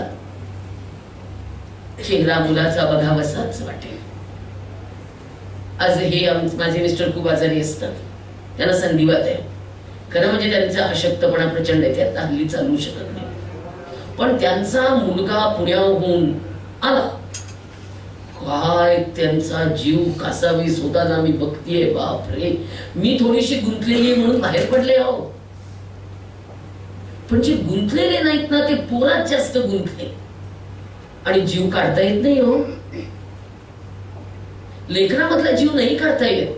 मी किती बायकांना सांगते, चिमणीच्या पिलाला पंख फुटल्यावर ते उडून जात असतं, हा निसर्गाचा नियम आहे, तो मान्य करा. पण नाही होऊ शकत मान्य. जिला मान्य झाला ती यशस्वी, जिला नाही झाला ती डिप्रेशन. फार अवघड आहे बरं. अक्षरशः माझा मुलगा 12वीत गेला आणि मी शिकायचं ठरवलं. एकटे पण काढायचं कसं? एकुलता एक पोर येते, तब्येतीमुळे दुसरं झालं नाही. त्या लेकराचं काय करू? सगळा जीव गुंतलेला, कुठं हल्ला ना तरी भीती वाटायची, हे जाऊ नको रे. कुठं जातोय लांब म्हटलं तर कासावीस व्हायचं. तो शाळेत गेल्यावर मी 2-2 तास रडलेली आहे. हे म्हणाले तू वेडी होणार आहेस. शेवटी तो 12वीत गेला आणि म्हटलं नाही आता आपण शिकायचं. मी ऍडमिशन घेतली यशवंतराव चव्हाण मुक्त विद्यापीठाला आणि मी BA केलं. त्याच्यानंतर मी LLB केलं. वयाच्या 46व्या वर्षी माझी लॉची डिग्री आहे. तोपर्यंत मी घरात होते. मी 25 वर्ष घरात होते. मी 2002 सालापर्यंत घरात होते. मला घरातनं बाहेर पडायचं माहिती नव्हतं. मला कोणाशी बोलायचं माहिती नव्हतं. मला बैठकीच्या खोलीत नवऱ्याच्या हातात चहाचा कप काय कुणालाच चहा द्यायची पण भीती वाटायची. मला आत्मविश्वास नव्हता. पण एका फक्त जिद्दीवर मी शिकलीये की नाही, माझ्या मुलाच्या यशाच्या शिखरावर जाताना माझी अडचण त्याला होता कामा नये. आणि मलाही कुठेतरी गुंतलेलं असलं पाहिजे. आज मला इतकी मी गुंतलेली आहे, मुलगा मला मोबाईलवर फक्त मेसेज पाठवतो, फोन लागला नाही तर, आई कशी आहेस, मग मी लगेच कळवते खूप छान. अशी आमच्या दोघांची चाललेली असतात संभाषण, वेळच नाहीये. आणि त्यावेळेला लक्षात आलं समस्या खूप आहे आणि बोलावं लागेल. आणि मग माझं काम सुरू झालं. माझी सनद आली आणि पहिल्या दिवशी मी कोर्टात गेले. मला कोर्टातलं वातावरण अजिबात आवडलेलं नाही. त्या दिवशी मी पहिला निर्णय घेतलाय, पैशासाठी काम करायचं नाही. माझ्याकडे येणाऱ्या मुलीला नवरा नांदवत नसेल, सासरी त्रास असेल, हुंड्यासाठी छळ असेल, मुलीच्या नवऱ्याला आजपर्यंत नोटीस नाही पाठवली. मी पोरीला घेते आणि डायरेक्ट तिच्या सासरी जाते. सासू सासरे नणंद नवरा दीर गावातले प्रतिष्ठित सगळ्यांच्या समोर बसते आणि माझ्या पोरीची चूक काय पदरात घाला म्हणते. मी 20-20 तास बोलते आणि मी माझी मुलगी आनंदाने नांदायला सोडून येते किंवा मी माझी सून आनंदाने नांदायला घेऊन येते. आज सांगायला अभिमान आहे, 2001 साली काम सुरू झाले. आज 2014 कोर्टात न जाता, पोलीस स्टेशनला न जाता, केवळ तडजोडीने 1260 मुलींचे आज 1260 मुलींची आई आहे. मुली फोन करतात, आई ग नवऱ्याने किराणा माल भरला नाही, मी किराणा माल घेऊन जाते. आई ग दिवस गेले, मी रोज सिव्हिल हॉस्पिटलला एका पोरीचं पालन पण करते, दुपटी शिवते, डबे पोचवते, पोरं सांभाळते, नवऱ्यांची बँक प्रकरण करते, संजय निराधार करते, शासकीय कार्यालयातली कामं करते, सावकाराकडे जाते, कर्ज का फिटलं नाही बघते, कर्ज फेडायला मदत करते, तुमच्यासारख्या चांगल्या लोकांच्या घरी हिंडते, जुने कपडे गोळा करते, घरी आणून धुते, सॉर्टिंग करते, वर्षभर गरिबांना पुरतील एवढे कपडे तुम्ही टाकलेल्या कपड्यातनं मी वापरते. गेल्या 14 वर्षात एकाही साडीच्या दुकानात गेलेली नाही. तुमच्या गाठोड्यातनं आलेल्या साड्या मी स्वतः नेसते. कारण सामाजिक कार्यकर्त्यांना स्वतःवरचे खर्च पेलवत नसतात, परवडतही नसतात. 14 वर्षात आम्ही दोघे एकदा जेवतो दिवसात. आम्ही अजिबात आमच्यावरचे सगळे खर्च बंद केले. आणि बायकांनो तुमची माफी मागून सांगते, मी सोनाराच्या दुकानात मला कळते त्या वयापासून आजपर्यंत मी एकदाही सोनाराच्या दुकानात गेलेली नाही. एक वाटी हळदीची, एक वाटी कुंकवाची, ती माझी सौभाग्याची. यातली अर्धी सुद्धा जाताना बरोबर येणार नाहीये हे मला पक्क माहिती. आता मणी सुद्धा कुणी तोंडात देणार नाही जाताना. आता सोनं किती महाग झालंय. आता बेंटेक्स घालून स्वर्गात जावं लागेल कदाचित. सोने से कम नाही गया तो गम नाही. पण एक वाक्य सांगू, सोनं नाणं अंगावर घालून जरूर मिरवा, खूप मिरवा, पण ते मिरवताना भान ठेवा, सोन्यासारखी आपली माणसं आपल्याला जपता आली पाहिजे. ती हृदयाच्या लॉकर मधनं चोरीला जाते. आज प्रचंड काम उभं राहिलेलं आहे. प्रचंड म्हणजे प्रचंड काम उभं राहिलेलं आहे. नवऱ्याला चहाचा कप देताना घाबरणारी मी आज कुठल्याही पोलीस स्टेशनला जाते, तिथल्या इन्स्पेक्टरला छापून छापून छापून मी माझी कामं करून घेते. त्यांनी ऐकलं नाही, SP, CP, जिल्हाधिकारी, मंत्री सगळ्यांपर्यंत मी जाते. आज आमच्या जिल्ह्यात अशी परिस्थिती आहे, सगळे मला प्रचंड घाबरतात. मी कुणालाही घाबरत नाही, फक्त नवरा सोडून. नवऱ्याला घाबरावंच लागतं. दारात काळा कोट काढायचा आणि मग घरात जायचं. त्याच्याशिवाय काही संसार होत नाहीत. खरं सांगू, एक वाक्य लिहून ठेवा, कोणत्याही भारतीय स्त्रीचा संसार पुरुषांच्या पुढे शिक्षणाचा टेंबा मिळवून आणि आपण मिळवणाऱ्या पैशाचा टेंबा मिळवून कधीही समाधानाचा होत नसतो. कधीही. मुख्याध्यापिका असलीस शाळेत, बेल दाबली, शिपाई हातात चहा आणून देणार आहे, पण घरी गेल्यावर तुला नवऱ्याच्या हातात चहाचा कप द्यावाच लागणार आहे. बेल वाजवून उपयोग नाही. एका दिवशी कौतुक म्हणून हातात देतील, दुसऱ्या दिवशी मिळेल याची खात्री नाही. आपली संस्कृती वेगळी आहे, मान्य करा ती. या संस्कृतीमध्ये प्रत्येक गोष्ट आपल्या मनासारखी बाईच्या होत नसते, पण त्याच्यावर जर मात करायची असेल तर आपल्याला घरात मान मिळवावा लागेल. आपण मान कुणी देणार नाहीये. मला डिग्री नव्हती तोपर्यंत कधी कुणी काही विचारलं नाही की काय करायचं बाई, काय तुझ्या मनात आहे. आता मी वकील आहे, मला घरातला कुठलाही निर्णय सांगितल्याशिवाय होणार नाहीये, कारण का हिला जगाचा अनुभव आहे, त्यांच्या लक्षात आलेला आहे. आता पात्रता सिद्ध करावीच लागणार आहे. आणि मुलींना आपल्याला कमीपणा थोडासा जरी घ्यावा लागला तरी तो शनिवार वाड्यावर उभं राहून घ्यायचा नाहीये, घरात घ्यायचा आहे.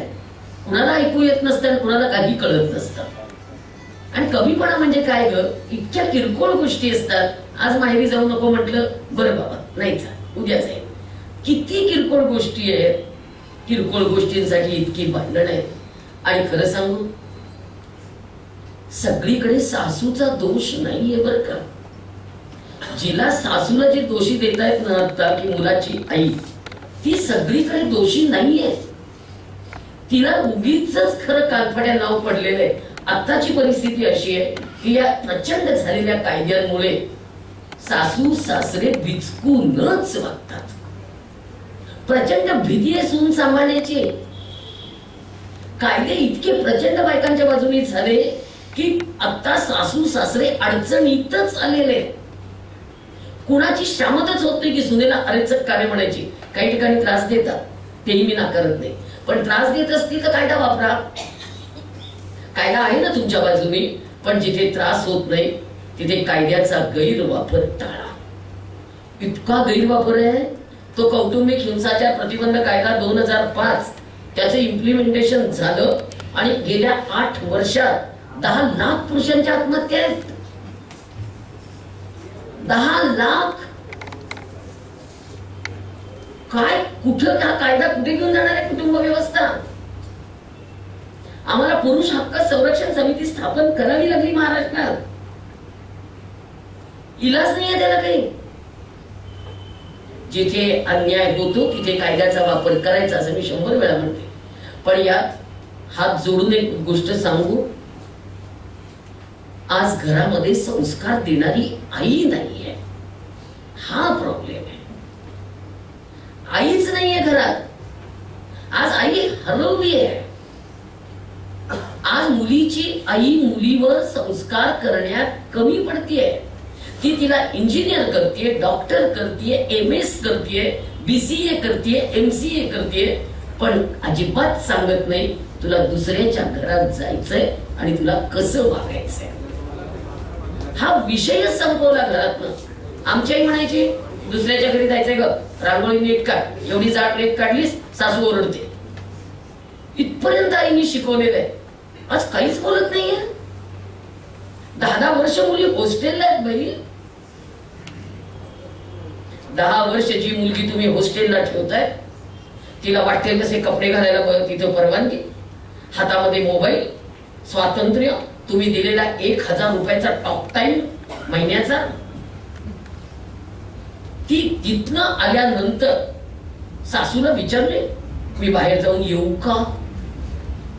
ती स्वतंत्र विचारांनीच वागणार आहे. ती चुकून सुद्धा स्वतःला मोल्ड करायला तयार नाहीये.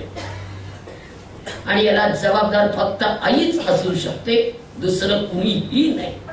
वडिलांचं कारण तुम्ही ऐकतच नाही आणि वडील काही आता बोलायला जात नाही कारण घरात भांडण नको. किती मुलींना अक्षरशः समजवून दमली मी. एक गोष्ट बोलली, पुरुष सगळे जास्त आहेत, बायका कमी आहेत. मुलींना कपड्याचं भान सुद्धा तुम्ही देत नाही आहात. आज पुण्यातल्या मुली बरमुडा घालतायत सासरी. अनेक घरात तर मी जातीये सासू सासऱ्यासमोर बरमुडा देत आहेत. जरा ओढणी घे म्हटलं ना की राग येतो.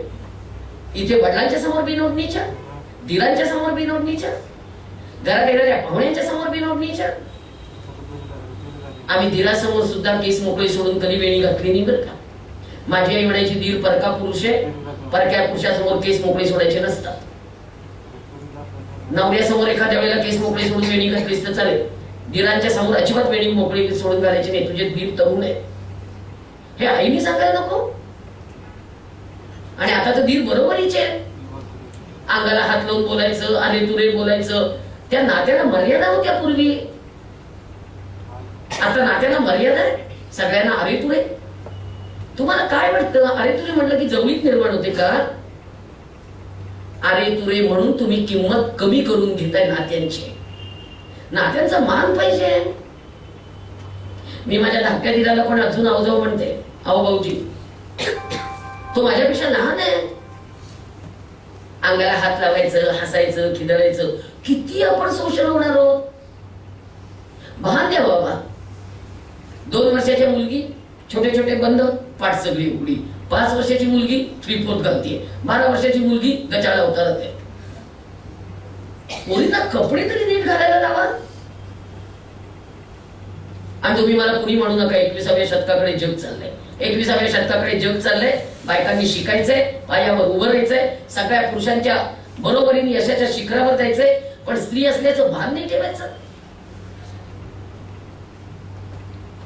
एक वाक्य बोललं तर तुम्हाला सगळ्यांना राग येईल. एकही मुसलमानाची पोर कधी बिनबुरख्याची दिसत नाही. आणि आपल्या मुलींची नख मात्र झाकली जात नाहीत. 12 वर्षाची हसीना इतकी झाकून येते, इतकी झाकून येते, इतकी झाकून येते. मी हसीनाला म्हटलं, बेटा हसीना इतकी का झाकून येते ग लेकरा? आमच्या पिंकी सारखे कपडे तू का नाही घालत? 12 वर्षाची हसीना उत्तर देते, हमारे में ऐसा नहीं चलता मॅडम. माझा धर्म मला शरीर उघडं टाकायला परवानगी देत नाही. हे हसीना म्हणू शकते, पण आमची सुनीता, अस्मिता, वनिता, सुस्मिता या मात्र सगळ्या उघड्या वागड्या का? आईने द्या उत्तर. अगं शील, चारित्र्य 50,000 वर्षापूर्वी महत्वाचं होतं, आजही आहे. फरक झाला का त्यात? लक्ष्मण रेषा अजूनही ठळक आहे. फक्त सीताबाईने दाखवून दिलं ओलांडल्यावर काय होतं. रावण असतो, पळवून नेतो, कैदेत ठेवतो. रामरायांनी सुटका केली तरी अग्निपरीक्षा चुकत नाही. रामाने स्वीकारलं तरी समाज स्वीकारत नाही. वनवासात पोरं वाढवावी लागतात. आता काय फरक आहे? अजूनही अग्निपरीक्षा डीएनए टेस्टच्या माध्यमातून करावी लागतीये. डीएनए टेस्ट ही आपली अग्निपरीक्षा नाहीये. भान ठेवा बाबा, भान ठेवा. आणि खरं सांगायचं म्हणजे आज आई बिघडली हो. सगळे आपण आईचं इतकं गुणगान इतक्या वेळ करतोय, पण मला सांगायला तुम्हाला वाईट वाटतं. आज घरात ना आई बिघडली. माझी आई 9वारी साडीत होती, छान दिसायची हो.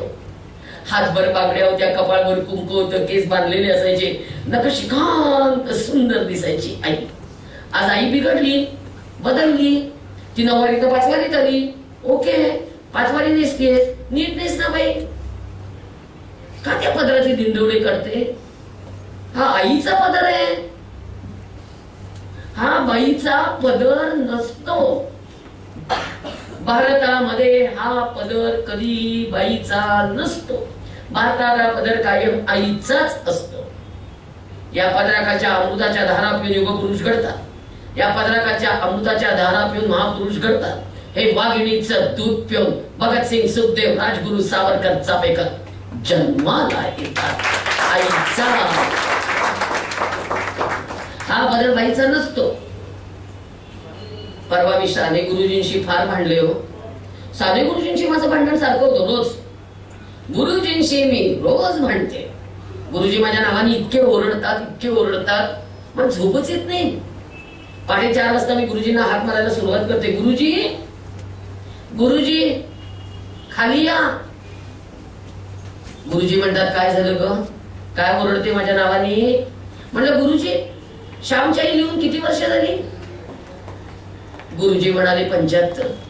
म्हटलं, गुरुजी 75 वर्ष झाली श्यामची आई लिहून, कुठे आहे श्यामची आई? ते म्हणाले, भारतात सापडत नाही. म्हटलं, गुरुजी श्यामची आई हरवली. प्रत्येक घराचं दार वाजवते वाजवते वाजवते वाजवते वाजवते श्यामची मम्मी दार उघडायला येते. आई काही दार उघडायला येत नाही. Mummy, mamma, mom. इंग्रजांच्या पोटी टेम्स नदीच्या काठी लंडनला जन्माला आलोय आपण. मॉम. काय प्रकार आहे? कशासाठी? गुरुजी म्हणाले, श्याम कुठे आहे ग? म्हणलं, गुरुजी आईच नाही, कुठे शोधायचा श्याम? हल्ली आमची पोरं रेव पार्ट्या करत लोणावळ्याच्या घाटात आणि काटण्याच्या घाटात दारू पित आहेत. नुसती पोरच पित नाहीये तर रेव पार्ट्या करत 25-25 पोरी खाण्याच्या अवतारात बघतोय आम्ही. तुम्ही दिलेले पैसे, घामाचे पैसे कसे उधळतायत पोरं बघितलेत कधी? आमच्या वडिलांनी आम्हाला 1 रुपया दिला तर समता संपायचा नाही, जपून जपून ठेवायचा आणि पुन्हा आईला त्याच्यातलंच काहीतरी देऊ. आई खर्च नाही झाला. आज वडिलांच्या घामाचे पैसे ही पोरं कशी पण उडवत आहेत. त्यांना काही जाणीव आहे. सुपरमॉम कार्यक्रमात शीला की चव्हाणीवर नसते आई. सुपरमॉम आणि मुलगी नसते मुन्नी बदनाम उभी. कसे टिकणार हे सगळं. कुठल्या संस्कारांची भाषा बोलूया. कसं टिकेल हे सगळं. तुम्हाला राग येईल मी बोलले तर. तुम्ही ख्रिश्चनांच्या इंग्रजी शाळेत घालून घालून पोरं धर्मापासून लांब नेले. हे वाक्य पुन्हा पुन्हा मी बोलते. तुम्हाला असं वाटतं इंग्रजी शाळेत मुलं शिकली की ती प्रचंड हुशार होतात. पण मी असं म्हणते की मुलं इंग्रजी शाळेत शिकवा, पण आपण चालवत असलेल्या इंग्रजी शाळेत शिकवा, म्हणजे ती धर्मापासून लांब जाणार नाही. मुलांना इंग्रजी येऊ दे, इंग्रज करू नका. तुम्ही मुलांना इंग्रज केलंय. त्या जॉन मेकेलेला हेच पाहिजे होतं.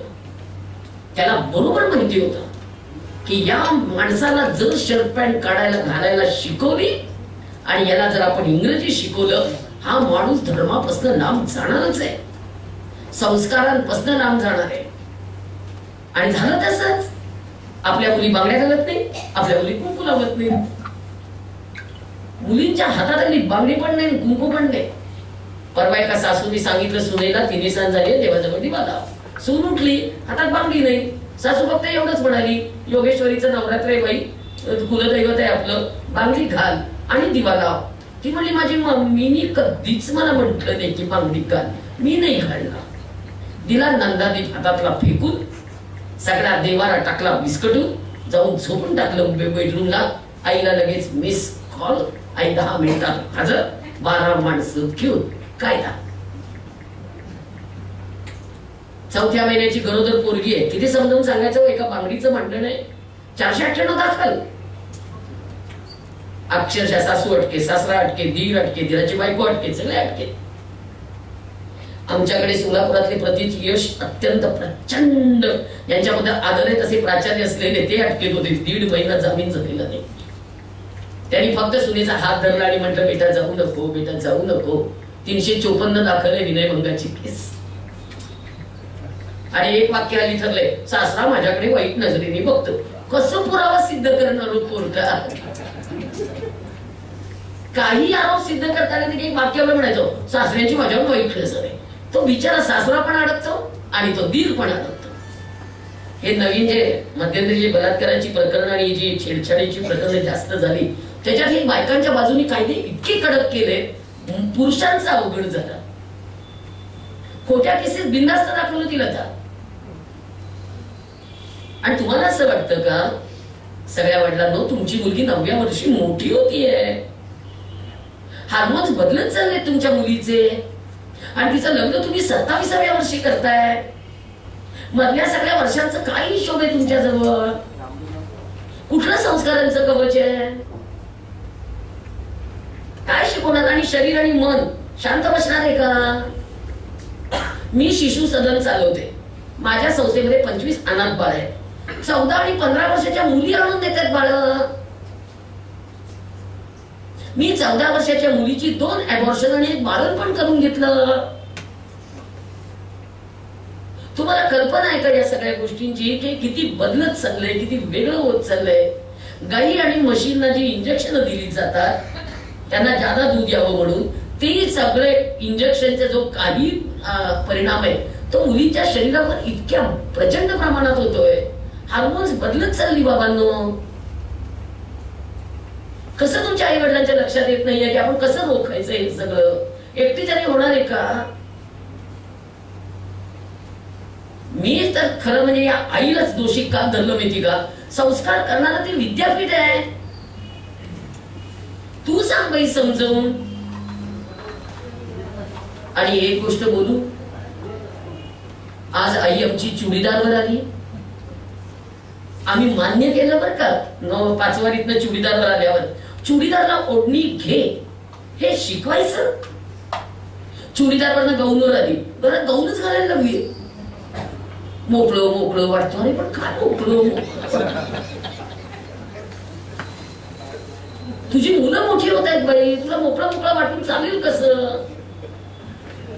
12वीतल्या मुलांनी मला पत्र लिहिलंय, अपर्णाताई नमस्कार, माझी आई घरामध्ये गाऊन घालते, मला अजिबात आवडत नाही. माझे काका घरात आहेत, आमचं घर येणाऱ्या जाणाऱ्याच आहे.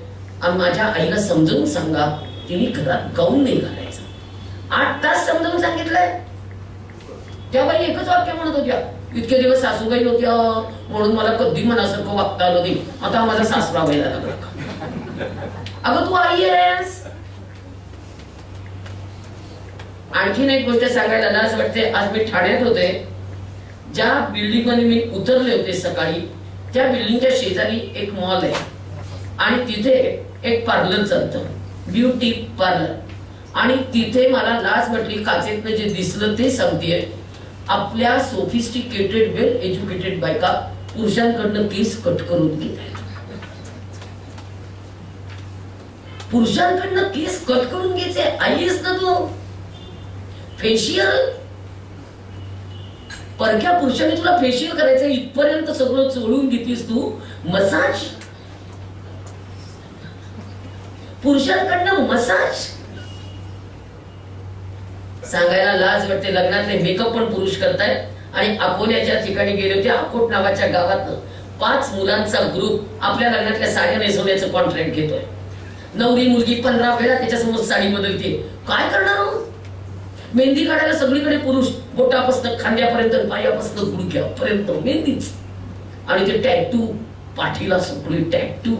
काय प्रकार. एका सासूची तक्रार आहे, सून आलेली आहे घरात आणि तिच्या अंगावर नखशिखांत मेहंदी होती. हळद काढायच्या दिवशी मी तिला विचारलं, तुझ्या अंगावर एवढी मेहंदी कुणी काढली. त्यावेळेला ती म्हणाली, माझ्या मम्मीनी मुंबईहून एक मुस्लिम कलाकार बोलवला होता, त्याला 50,000 रुपये देऊन माझ्या मम्मीनी माझं अंग रंगवून घेतलेलं आहे. अंग रंगवून घेतलंय. 8 तास मुलीला शॉर्टवर बसवली होती त्याच्या समोर. 8 तास तो तिच्या अंगावर मेहंदी काढत असताना शॉर्टवर तुमची मुलगी त्या खोलीमध्ये बसली आहे, तुम्हाला कळत नाही.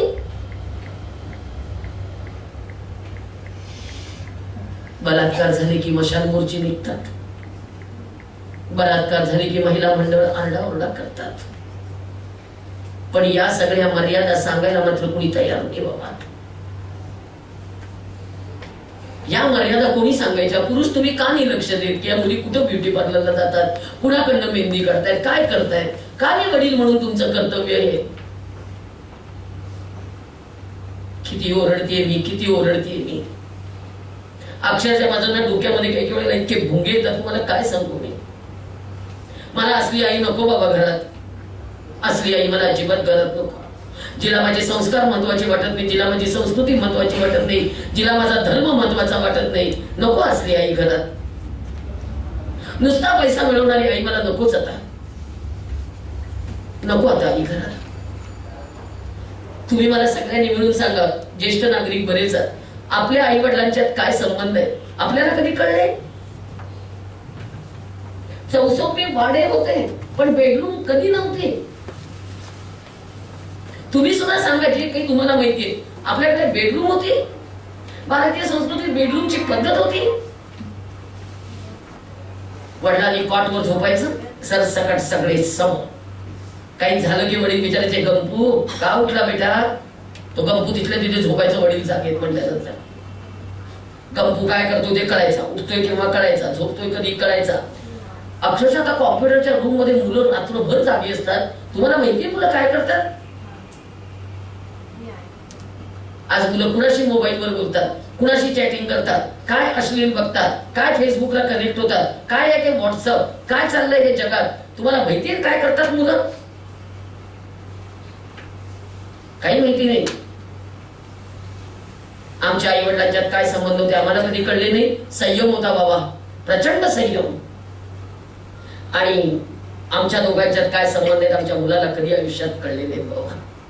25 वर्षाचं लेकरू झालं तरी सुद्धा बेडरूम स्वतंत्र नाही. एक छान आमच्या बरोबरच हॉलमध्ये झोपायचं. कधी आमच्यातले संबंध कधी उघड केले नाहीत आम्ही. आणि आता तुम्ही तरुण नवरा बायको संबंध काय एवढे उघड करताय? एक्सपोज कुलू मनालीला जायचं, फोटो काढून आणायचा आणि त्याचं लॅमिनेशन करायचं. तुम्ही पोरांसमोर लॅमिनेशन करून काय फोटो लावताय? ते 4 वर्षाचा पोर मला सांगतो पप्पा मम्माच्या किस घेतो आजी चल बघायला. फ्लाइंग किस दे पप्पांना. फ्लाइंग किस आपल्या संस्कृतीत आहे. फ्लाइंग किस काय प्रकार आहे हा? त्या बर्थडे पार्ट्यांचा एक स्टोन वाजवून ठेवलंय. बर्थडे पार्टी छान ताट, छान पाठ मांडा, छान ओवाळा, छान छान निरंजनाने ओवाळा. कशाला पाहिजे त्या मेणबत्त्या फुंकायला? केक कापून सगळं उडवायची थुंकी त्या केकवर आणि खायचा तोच.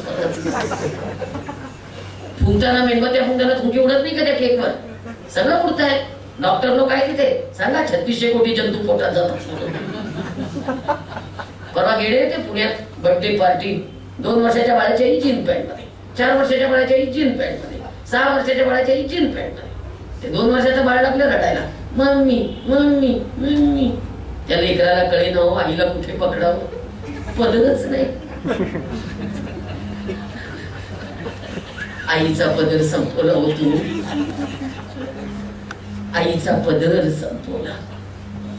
तुम्हाला दुःख नाही हो? तुम्हाला आईचा पदर संपल्याचं दुःख होतंय का नाही? मला होतंय. अजून आईचा फाटका पदर माझ्या तोंडावरनं फिरून मला सांगतो लेकरा कधी हौस केली नाही, कधी मौज केली नाही, तरी पण आत्मविश्वासाने जगतय माझं लेकरू. 100 वेळा तो फाटका पदर तोंडावर फिरतो फिरतो फिरतो. आता भाऊ श्रीमंत आहे. परवा जाऊन आईला भेटून आले पुण्यात. इतकी काळजी तिच्या डोळ्यात, इतकं काम करते, इतकं फिरते. खूप काही खेळायला आई आठवते बरं. हा पदर संपवू नका ग मुलींनो. आई असते श्रद्धा, आई असते वेदना, आई असते संवेदना, आई असते परमेश्वराचा प्रत्येक शब्द. परमेश्वराला प्रत्येक घरात जाता येत नाही म्हणून त्यांनी निर्माण केली आई. त्याला जाता येत. आणि एक वास्तव सांगू, घरात वावरणारे तुझे वडील किंवा घरात वावरणारा हा पुरुष तुझे वडील आहे एवढा जगातला प्रचंड विश्वास देणारी ती एकमेव साक्षीदार असते. कितीच सांगू शकते की हा पुरुष तुझे वडील आहे. ती मान देते आपल्याला जगण्याचा, ती प्रतिष्ठा देते आपल्याला जगण्याची. ती आई नका संपवू. पुढच्या पिढीची आई इतकी कशी येईल मला भीती वाटते हो. भारतीय संस्कृतीतली आई आईसारखी असावी बाबा, खूप छान असावी. परवा एका इंटरव्ह्यूला एक मुलगा गेला, फेसबुकवर आलंय बघा ते. तो इंटरव्ह्यूला गेला आणि त्या इंटरव्ह्यू घेणाऱ्या माणसाने त्याला म्हणलं बसा. तो मुलगा समोर बसला आणि त्या मुलाने त्याला विचारलं, काही प्रश्नोत्तर त्यांची सुरू झाली. त्या मुलाने विचारलं की काम किती वेळ करावं लागेल, तुमच्या अटी काय आहेत? तेवढ्या काम 24 तास करावं लागेल. 24 तास काम? हो. कामाची येण्याची पण वेळ निश्चित नाही, जाण्याची पण वेळ निश्चित नाही. आणि इथे आमच्या आवारात कंपनीच्या जितकी माणसं आहेत त्यातलं कुणीही तुला कुठलंही काम सांगू शकेल, ते काम तू करायचंस. तो ना म्हणजे कामाला कुणी सांगायचं त्यालाही बंधन नाही आणि तू कुठलं काम करायचं यालाही बंधन नाही. जे पडेल ते काम करावं लागेल, लोक सांगतील ते काम करावं लागेल. कुठलाही माणूस तुला बोलेल ते तुला सहन करावं लागेल. तू माझ्याकडे तक्रार करायची नाही, या खालचा माणूस मला बोलला, हा माणूस मला असं म्हणाला, अजिबात तक्रार करायची नाही. या माझ्या अटी आहेत. पगार किती देणार? पगाराचं काही सांगत नाही, कदाचित काही मिळणार पण नाही. तुला काम तसंच करायचंय. तो म्हणला असा एकतरी माणूस मिळेल का तुम्हाला? बघितलंय का असा माणूस? तुला हो बघितलंय असं माणूस मी. कोण आहे? तुझी आई. तुला आई हो ना? तिच्या कामाच्या वेळा निश्चित आहे. कुणी येऊन काम सांगावं करते ना? कुणी उलटून बोललं ऐकते ना? कुणी कुठलंही काम सांगितलं तिला घरामध्ये करावं लागतं ना? तिने कधी तक्रार केली? तुला जेव्हा आईची भूमिका करता येईल तेव्हा तू माझ्या कंपनीत काम करू शकशील, एवढी तयारी ठेव, तर मी ठेवून घेतो कामावर. कारण का माझ्या आईने मला सांगितलेलं आहे की कुठलंही काम करताना कुठलीही लाज बाळगायची नाही आणि कुणीही काम सांगितलं तरी कधी त्याला नाही म्हणायचं नाही. हा माझ्या आईने दिलेला संदेश आहे. तो जो माणूस होता तो इतका प्रचंड श्रीमंत माणूस होता, पण त्याचे पाय जमिनीवर होते, कारण का त्याला आई समजली होती. आज आई पण समजत नाही, वडील पण समजत नाही, आणि सगळ्या तरुण मुलींच्या आयांना तुमच्या अपेक्षा फार वाढल्या आहेत. जावई पुण्यातलाच पाहिजे, 2 BHK फ्लॅट असलाच पाहिजे, तो त्याच्याच नावावर पाहिजे, जावई आकाशातनं पडलेलाच पाहिजे, वरचं नको, पुढचं नको, खालचं नको, मागचं नको, त्याला कुणीच नको. आमच्याकडे तर मुलांची लग्न होत नाही. तो मुद्दाम सांगते, समजू नका आम्ही ब्राह्मण आहोत, आमच्याकडे मुलांची लग्नच होत नाही. शेती करणाऱ्याला पोरगी देत नाही, खेड्या करणाऱ्याला पोरगी देत नाही, व्यवसाय करणाऱ्याला पोरगी देत नाही, पौरोहित्य करणाऱ्याला पोरगी देत नाही, भाऊ बहीण असणाऱ्याला पोरगी देत नाही, आई वडील असणाऱ्याला पोरगी देत नाही, पोरगीच देत नाही. 40-40 वर्षाची पोरं बिन लग्नाची आहेत. इतकी भयानक अवस्था आहे. परवा माझ्या मैत्रिणीच्या मुलाला मुलगी बघायला पुण्यात गेले, ती मुलगी विचारते फ्लॅट कुणाच्या नावावर आहे? म्हटलं विनयच्या वडिलांच्या. मग विनयच्या नावावर काय आहे? म्हटलं विनयच्या नावावर त्याचे आई वडील आहेत, फ्लॅट नाही त्याच्या नावावर, त्याचे आई वडील त्याच्या नावावर आहेत. ते त्याच्याच बरोबर राहणार का? मग कुठे जाणार? तुझी भाऊजाईला विचार बरं हे प्रश्न, आई वडील कुठे राहणार? सगळ्या बायकांना एक वाक्य सांगते, भाऊजाईंनी आपल्या आई वडिलांचं नीट करावं जर असं वाटत असेल तर तुम्हाला तुमच्या सासू सासऱ्यांचं पहिल्यांदा नीट करावं लागेल. तुम्ही तिच्यावर नाही बळजबरी करू शकत की करा म्हणून. आणि भान ठेवा बाबांनो, भान ठेवा. आणि सगळ्या मुलींच्या आईनं मुलींच्या संसारात ढवळाढवळ करू नका. सारखे फोन, सारखे फोन, सारखे फोन. सकाळी विचारायचं उठली का, रात्री विचारायचं झोपली का, मध्ये विचारायचं गिळलं का. चालू बंद करा ते फोन पहिल्यांदा, तो मोबाईल पहिल्यांदा बंद करा. मंगळवेड्याची पोरगी बार्शीत दिली आहे, 1.25 तास लागतोय फक्त. 1.25 तासात आई इतके फोन करते, वेड्यासारखे दिवसभर फोन. मोडलं ते घर. फोन दाखवते तुम्हाला, ऐका फार भारी फोन आहे. हॅलो, ए पियू, ए बेटा उठली का? उठले मम्मा. बोर्नविटा पिला का बेटा? नाही मम्मा. का नाही पिला बेटा? भैयानी चहा करून घेतला ग मम्मा, आज दूधच उरलं नाहीये. अहो बाई, असं कसं काय झालं? दूधवाला किती वाजता येतो? 9 वाजता येतो ग मम्मा. अहो बाई, पियू उद्यापासून दुधाची पिशवी स्वतंत्र घे बाई आणि तुझ्या रूम मध्ये नेऊन ठेवत जा. हो हो हो ग, हो ग. आता काय करतेस? झाडून काढते ग मम्मा. अगो बाई, दिला झाडू आता? कधी लेकराला झाडायला लावलं नाही. येते येते, 9च्या गाडीत बसते बेटा. मम्मा येते बेटा, मम्मा येते राजा, मम्मा नक्की येते बेटा, मम्मा. आईची झाली मम्मी, मम्मीचा झाला मम्मा, मम्मा घालतो धुम्मा. सगळ्या संसाराचं वाटोळ. आली 9च्या गाडीने. आमच्या पोरीला तुमच्या घरात बोर्नविटा का मिळाला नाही? आमच्या घरात तुम्ही मला झाडू घ्यायला का लावलं? माझ्या पोरीला घेऊन गेल्या पोरगी. 8 वर्ष झाली पोरगी पाठवत नाही. मी जाते, दामाजी पंतांना पहिला नमस्कार करते, दुसरा नमस्कार पोरीच्या आईला करते.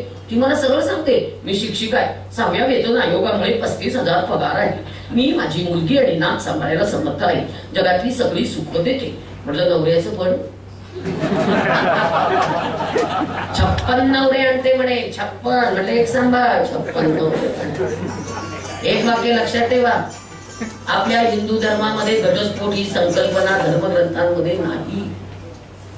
ती ब्रिटिशांच्या कायद्याने आणलेली आहे. आपलं लग्न नवऱ्याच्या आत्म्याशी झालेलं आहे. आपल्याकडे घटस्फोट नाही. आपण चुकीचं करतोय. परवा एका आईने मुलीची 4 वर्षात 3 लग्न केली आहेत. 4 वर्षात 3 लग्न. पहिला नवरा आवडला नाही, 5 लाख रुपये वसूल करून, नुकसान भरपाई वसूल करून दिला घटस्फोट. दुसरं लग्न केलं, तो नवरा आवडला नाही म्हणण्यापेक्षा त्याची चूक काय झाली, ती वेणी घालत होती आणि वेणी घालत असताना तो मागणार आणि त्यांनी डोळे झाकले. तरी म्हणजे हे यू माझ्या परवानगीशिवाय त्याला घातलं यू ब्रूट, दिला शिव्याच्या. नवऱ्याच्या कानाखाली लावायला निघाली होती. चिडला तो, त्याला भांडण, त्याला तो घटस्फोट, 12 लाख रुपये वसूल. आता तिसरं लग्न मोडायला लागले, त्याची 25 लाखाची मागणी आहे आणि आता त्याच्यात 25% कमिशन वकील लोकांचं आहे. 42 लाख रुपये एका पोरीच्या जीवावर मिळवले. हे संसार होणार आहे? वकिलांचं कमिशन तर एक इतका गोंधळ आहे, 25% कमिशन. मी रागवत असते बाबा, मला आवडत नाही याच्यामध्ये. तुमचा व्यवसाय काय आहे, तुम्ही वागताय कसे, सामाजिक प्रोफेशन आहे आपला, त्याला प्रोफेशन पण म्हणायचं नाहीये खरं. आणि मुलींच्या आयांनो भान ठेवा बाबा, दुसऱ्याच्या घरात जायचं म्हटल्यानंतर पोरीला पहिल्यांदा शिकवा, आपले कपडे धुवायला शिकवत नाही आई. तिला ट्युशन नसते, आपण ट्युशन असते म्हणून काय कपडे चार धुवायला शिकव ना. परवा एका सासूने पत्र पाठवले, माझी सून घरात येऊन 8 महिने झाले, अजिबात कपडे धुत नाही आतले, तिला समजावून सांगायला या. गेले होते, आपले कपडे धुवून टाक हे समजावून सांगायला 1200 किलोमीटरचा प्रवास गेले. आणि तिथे गेल्यानंतर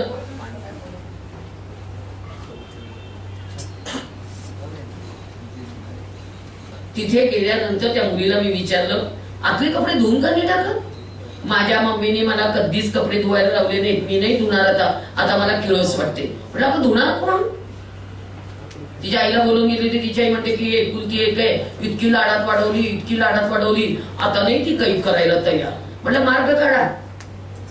शेवटी नवऱ्याने मार्ग काढला. 21 लाखाचं पॅकेज आहे म्हणाला मला, तिला रोज एक कपडा विकत आणू दे आणि कचऱ्याच्या कोंडीत फेकून देते. Use and throw. 110 रुपयाचा कपडा रोज डस्टबिनला जातोय. आणि या सगळ्या माझ्या भाच्याचं स्वतःचं लग्न होत नाहीये, स्वतःच्या भाच्याचं वकील आहे, इतका प्रचंड छान बिझनेस आहे. का लग्न होत नाहीये तर माझी आई घरात आहे, म्हणजे आजी. त्या मुलीने परवा सरळ सांगितलं, तुमच्या घरामध्ये 3 पिढ्या आहेत, तर तुमच्या पहिल्या पिढीचं आणि दुसऱ्या पिढीचं आम्हाला करणं होणार नाहीये. माझी आई घरात आहे म्हणून त्याचं लग्न होत नाहीये. म्हटलं मी सांभाळते आईला, मग तर लग्न होईल. पण माझा ना भाचा तो आजीला सोडायला तयार नाहीये. आज 32 वय झालं तरी लग्न होत नाहीये. काय करणार आहे?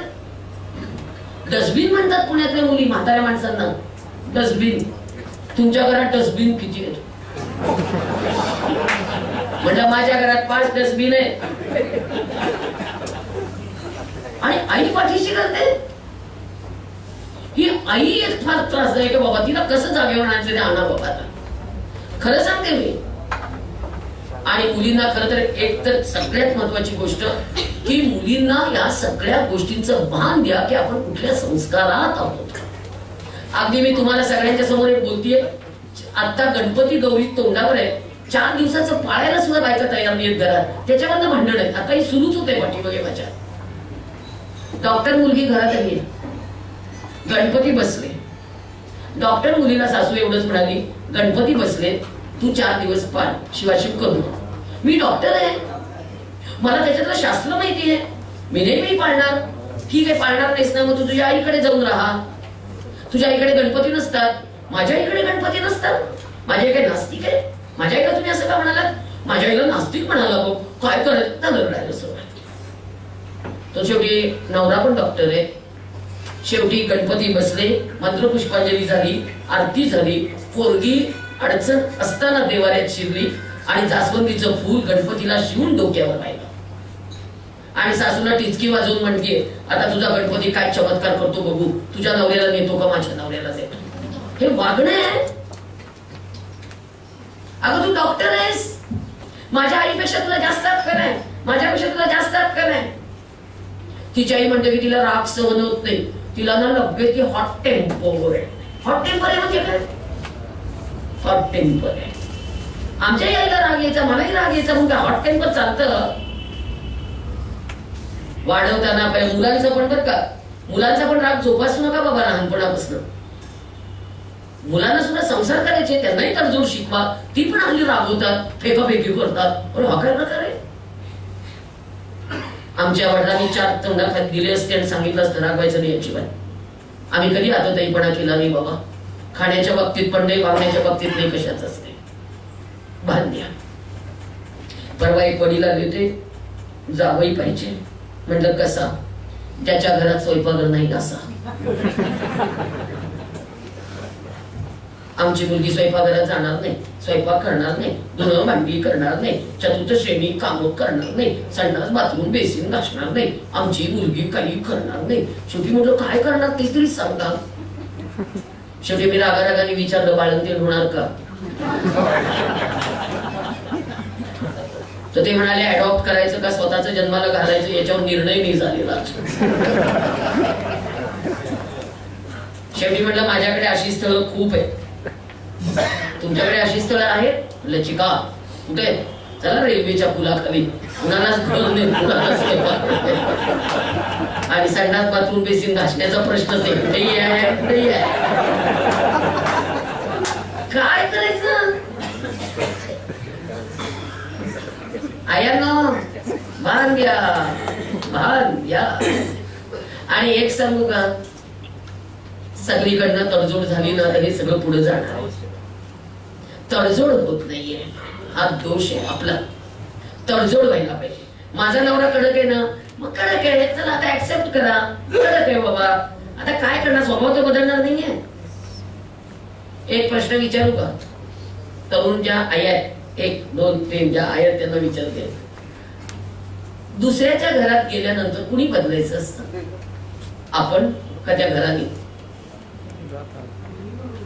दोन्ही कडून. पण आता मी घरात गेले आणि माझ्या सासूने मला सांगितलं वांग्याची भाजी कर. माझं काम आहे ना विचारायचं तुमची पद्धत काय आहे का करायला सुरुवात करायची. आईला फोन करते, मम्मी वांग्याची भाजी कशी करायची?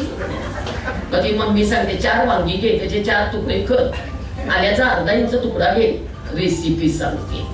ती सासू सांगते आमच्याकडे खोबऱ्याची भाजी आवडत नाही, कूड घातलेलं लागतं. माझी मम्मी म्हणाली खोबरेच खाला. सुरू भांडण. त्याच्या घरातच ना बाई, त्यांना जे आवडते ते कर ना. काहीतरी भांडण एवढ्या तेवढ्या कारणावर ना. आणि सगळं कुठेतरी थांबलं पाहिजे. यासाठी घरामध्ये आई चांगलीच हवी आहे. आई जर संस्कार देणारी असेल आणि वडिलांचा धाक घरामध्ये हवा आहे. धाक म्हणजे आदरयुक्त धाक घरामध्ये हवाच आहे. बायकांचं काय म्हणणं आहे? पुरुषांची आदरयुक्त भीती घरात हवी आहे का नकोय? हवी आहे.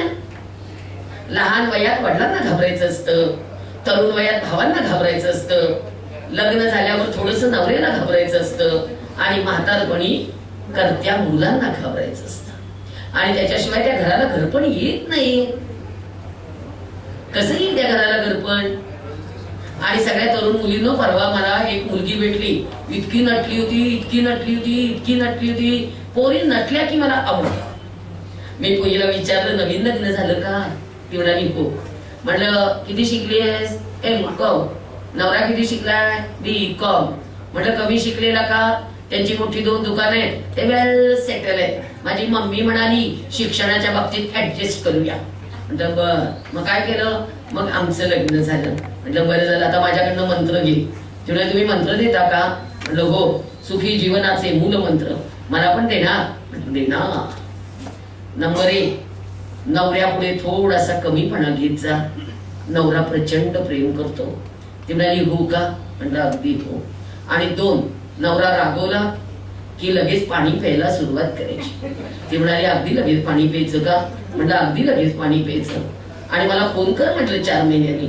आला 4 महिन्यांनी फोन. म्हटलं केतकी कशी आहेस? काकू मी इतकी छान आहे, इतकी छान आहे, माझं मस्त चाललंय. काय काय केलंस? काही नाही काकू, हे रागवले ना की मी आधीच पाणीच प्यायला सुरुवात करते. पण काकू किती दिवस पाणी प्यायचं? म्हटलं म्हातारं होईपर्यंत पाणी प्यायचं. काय करायचं? काय भांडत बसायचंय रोज? काय कटकटी करायचे? घर सांभाळायचं असेल, घराला अतिशय आनंदाच्या शिखरावर द्यायचं असेल तर खरं म्हणजे तुम्ही रागवाल बायकांनो, बायकांच्या हातात जास्त असतं. सगळ्या नात्याला न्याय देणं बायकांच्याच हातात जास्त असतं आणि हे चांगलं वागतातच. ज्या घरात बाई समंजस आहे त्या घरातले पुरुष मुद्दाम वाईट वागण्याच्या भानगडीत पडत नाही, कारण का त्यांना माहिती असतं की ही बरोबर करते. त्यांचा विश्वास असतो आपल्यावर. आपण वाटेल तसा खर्च करत नाही, त्यांच्या आई वडिलांना मान देतो, कारण ते आपल्यावर प्रेम करणार.